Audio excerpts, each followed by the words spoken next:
Hello বন্ধুরা, তোমরা কে কেমন আছো? তোমরা সবাই ভালো আছো তো?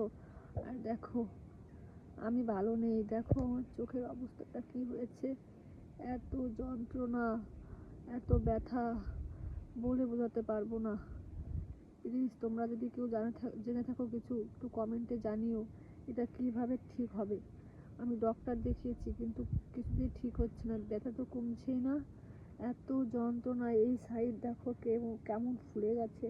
আর প্রচুর ব্যথা, এইখান থেকে পুরো ব্যথা ধরে গেছে মুখটা। কথা বলতেও ঠিক মতো পারছি না, ছবিটা দেখতেই পাচ্ছি না, সারাক্ষণ জল পড়তেই থাকে। আর এত যন্ত্রণা, সারাদিন শুধু কান্না করেছি। শুধু ব্যথা করে, এত ব্যথা যন্ত্রণা করছে, আমি থাকতেই পারছি না। ওষুধ খাচ্ছি, কিছুতেই কমছে না, এত টাটাচ্ছে। তো তোমরা তো দেখতেই পারছো কি অবস্থা আমার চোখের। তো টাটা বন্ধুরা।